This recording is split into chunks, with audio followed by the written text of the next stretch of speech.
In society, you were told that you should enjoy your 20s, to use them as an opportunity to explore, to get to know yourself.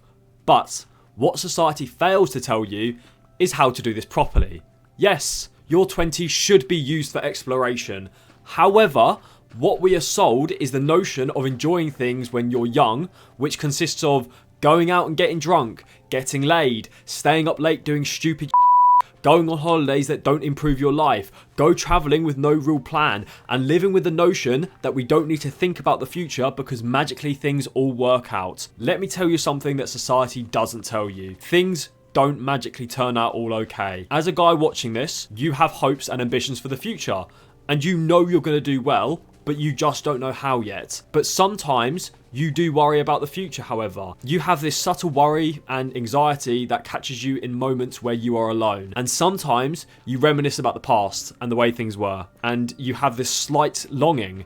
And this oftentimes feels really intoxicating, and it acts as a way of medicating yourself from your current reality. I know this because I am the same. I need to keep this real with you. What you do in this period of time during your 20s will determine what your future looks like. We have a term called sensitive dependence on initial conditions, which basically states how our starting trajectory can have dramatic effects on where we end up. Okay, so let me explain to you how sensitive dependence on initial conditions work. So we have a boat and then we have an island. This X represents where the boat wants to get. The boat is you at your current self. The island is your future. And the X is the version of the future that you want to manifest. Now, the boat has got to travel some kind of distance.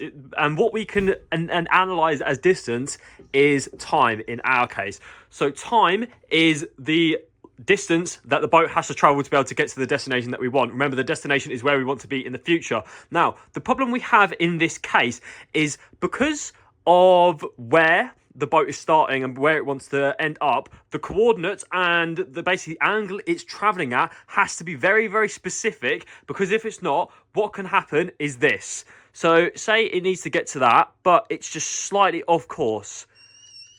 And then what happens is it ends up going to a part of the island that it didn't want to go at. But it's just slightly off course. If we look and we draw a line to there, at this point here, you can't see the distance that you're going to travel because you're just marginally off. It looks like the distance that you're heading is the right one until time elapses through the distance that we're taking, and then what ends up happening is we end up going somewhere that we don't want to be. With this in mind, in order for us to land at the destination we are looking for, we need to make sure the habits and the way we live are in congruence with this. In this video, I'm going to show you how I think about this and what I do to set up for my future. And listen, if you find this video helpful, subscribe to the channel. It is a win-win for both of us. So the main thing that we need to figure out as young men is this: what habits do I need to implement now to make my future better? Remember, your decisions right now will have a ripple effect on future you. This video right now will play a pivotal role in your future if you watch it till the end. So this is what I would suggest. Live like you're an older person. Let me explain. Old people have lived more life and therefore they've made more mistakes than you and I. We can look at the way they live and mold our lives to be like theirs. The reason why we need to do this is because it will help us avoid making the same mistakes that they have made. But remember, we need to look at people we want to be like. There are still a load of old people that don't have it all together. So one of the main things I think of when it comes to old people is genuinely how precious they are about their health. As young dudes, we're robust. We don't really care. We've got loads of energies. We'll save it for another day. But I want you to think about the old people that you have in your life. They are more methodical with their bodies. They tend to exercise more, they stretch more, they do yoga, they take care of themselves. And this is because they have had things like health scares. Like, for example, right, my dad got diagnosed as someone who is pre-diabetic. And then very quickly after this, he suddenly sorted out of his eating habits. No word of a lie, for years upon years upon years, he didn't really care what he put in his gob. But all of a sudden, he gets told, oh yeah, you're pre-diabetic from the doctor. And instantly like that, he sorted himself out. As someone who is young, instead of waiting to get older, like so many people you know, to sort things out, why don't you just nip it in the bud now? Perhaps you should learn how to be healthy, how you should exercise. You need to learn about nutrition and how to take care of your body. I don't understand, why would you wait for your health to be in such a bad state when you can just maintain good health your entire life? It makes absolutely no sense. What's the point of risking a health scare and having to be in the hospital when you're older when you can just go through the effort now? So this feeds into other areas as well. It's not just your health that this comes into. You've got things like relationships. So if you don't want to be alone in the future, you need to make an effort with the people that you want to stick around in your life. Your social life is kind of like a garden, right? And you need to water the plants in this garden. Some plants are going to require more water than others. Some are going to be less maintenance. There's going to be some plants in the garden that you don't want. Some of them are weeds. But regardless, every single plant does need some water. So like a good gardener, you should water the plants you want to keep. And like a good friend, you need to socialize with the people that you want to stay in your life. Another thing is learning. Instead of waiting till problems come up in your life for you to then learn about, which is fine, but it is just a slow way of doing it, start reading. When you read, you learn more about reality. So you need to think of reality as kind of like a dark cave, right? And the more you learn about different subjects in the world, a very small segment of the cave starts to light up. And the more that you learn about more different subjects, the more you can see in this cave. And as a result of that, the easier it's going to be for you to move around in it. And this is exactly like your life. The more you learn, the easier your life will be to be able to navigate. So you can learn not just by reading books, but you could be watching channels like this one here, or you can be listening to podcasts, or you can look at interviews. There's so many different options you have. The next thing when it comes to looking at older people is they very rarely do that young person shit. So I want you to think, when was the last time you saw an older person get blackout drunk? Or stay up until 3 a.m. playing video games, or watching porn, or doom scrolling? They don't do it. They're always in bed early, they're up early, they're having dinner at set times, they've got a routine, they take care of themselves, they clean. Listen, the people that you want to be like aren't doing that young person shit. The person you want to become doesn't do this kind of stuff. So I propose to you the thought, why don't you just quit these things now? Look at it this way. If you had a desired version of yourself that you want to become, which you do, we can acknowledge that who you are right now isn't that current version. Because if you were, you wouldn't want to become anything. Therefore, your current state needs to mature into that idealized state, which therefore means that the current habits that you have are immature. Because if they weren't, then you wouldn't need to change. So I want you to question yourself here. You've got that habit that you've been thinking of for quitting for months. You know you do. You've almost quit it multiple times, but for some reason you just keep on letting it in your life because you're trying to be comfortable. Ask yourself this. Is that habit something that the future version of you would be doing? You know it's a no. So I ask you this, why do you keep it in your life? Society has fed us the notion that you should just be out having fun, that you should do this crazy shit and just enjoy it because you're young. But what having fun actually is going out on a Friday or Saturday night, drinking way too much alcohol, then eating some greasy food, getting a kebab, then you wake up with a hangover and you feel like arse. So I'm not looking down on you if you do this kind of stuff, right? I used to stay up until 3 o'clock in the morning in my room snorting ketamine. You know, I'm not holier than thou, I'm not better than you. I'm just saying this because the trajectory of these habits aren't good. And I know this from personal experience. What happens when you live this way is you focus less on the future and you end up being more in the present. And too much of this type of behaviour is what leads you to being out of shape. It's what leads you to being unhealthy. It makes you slightly more unhappy, and that compounds over time.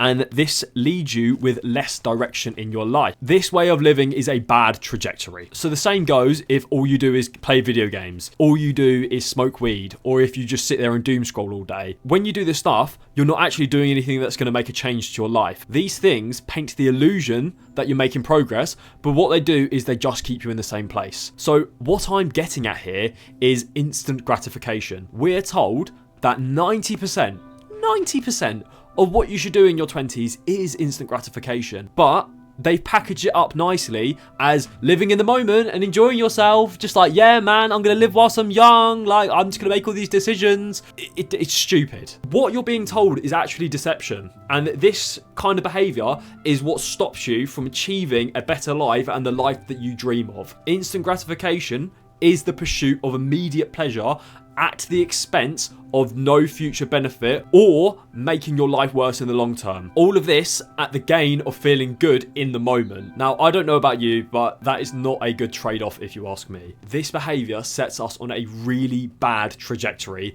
because we end up not doing anything that pays us back long term. So let me give you some personal examples so this doesn't feel like an attack on you. I used to be addicted to video games. I used to be playing for 10 to 12 hours a day, and I had some really good memories on them and they felt really good in the moment, but I ended up developing zero transferable skills from them, and ultimately this became a waste of time.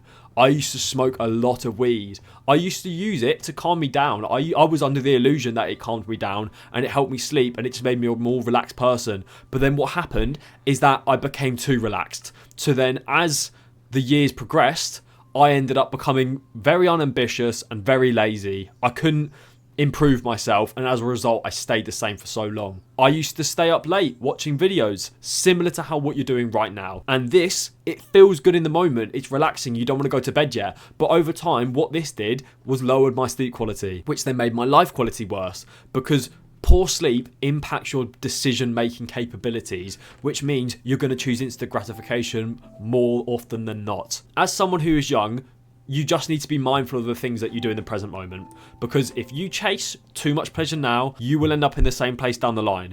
And I say this from personal experience. I wasted my time from the ages of 17 to 22, and now I'm a little bit behind. But this is completely okay, because there is always time to fix things. You should never lose hope. You only fail when you give up on yourself. So never give up. Always keep pushing. So the sooner you remove things that don't serve you in your life, the sooner you are going to have the life you want. Now, it would be wrong for me to end the video without telling you what habits I have started to do to make my life better long term. And this is called delayed gratification.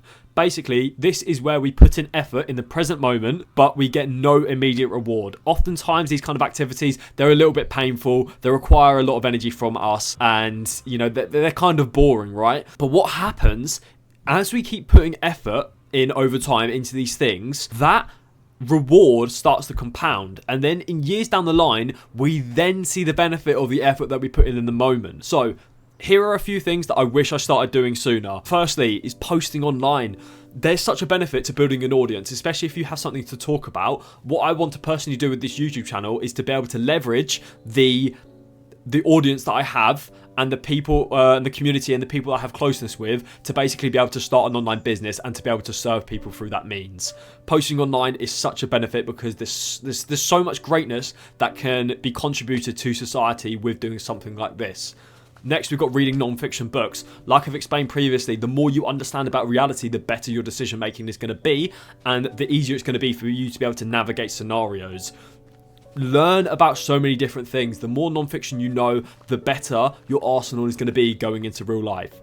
Next would be taking the gym more seriously. Now, the gym was always something that I took seriously, but it's only in recent years have I dialed in absolutely everything. When you take the gym more seriously, you invest into your physique, and a really good physique is something that money cannot buy. You can be broke and have a good physique and people will still respect it. There's this subtle underlying confidence that you get from having an awesome physique. Women will notice you more, men will respect you more. Like, I very rarely get treated bad from people simply because I have a good physique. Going into the gym and building muscle is one of the best things that you can do to invest in yourself. And the next thing is taking my health seriously. You know, I try a lot. I try to optimize my sleep. I optimize my hormones. I take care of my body. I take rest days when I need to. I take care of my emotional state and my mental health. I've sorted my trauma out. Your health isn't just your physical health, it's also your mental health and your spiritual health. You know, since getting closer to Jesus Christ, religion is something that's really important. I know you're probably watching this and you're not a religious person, but from someone who also wasn't religious for a long period of time, since I've had religion in my life and God in my life, life has become a lot better. You've got to take care of yourself in so many different ways. You need to maintain your system, because the more you can maintain it, the better your life is going to be and the less problems you're going to have in the future. Next thing, we've got engaging with women in real life. Now, if you're anything like me, you really struggle to message women online because you don't have the most crazy life. Therefore, your Instagram doesn't look that crazy. You don't have the right framing and you've always struggled with messaging women, but you're not ugly. So what I would suggest is if you see women that you find attractive in person, just go and talk to them, mate. I'm telling you, you need to get out of this fear of what if. What if she says yes? What if she gives you her number? Stop thinking, what if she rejects me? Who cares? I'm telling you, you're an NPC to this woman. Go and talk to her. There's a girl that you like that you see frequently. Go and talk to her, and you'll be surprised with what happens. And the last thing is investing in mentors. Now, this is something I've recently been doing, but I've had to step away because I'm basically living paycheck to paycheck, right? But I was investing in a mentor for a good period of time, and honestly, you learn so much so quick. Investing in mentors, whilst it does cost in the moment, what it does is just saves you loads of time. So I hope you found this video helpful, man. Listen, subscribe if you've got some value from it. I'm here to help. I'm here to show you what I've learned and what's actually helping me. If you've got any questions, put them down in the comments. I'll answer them for you. Stay blessed. Send this to someone who you think may need it, and I'll catch you in the next one.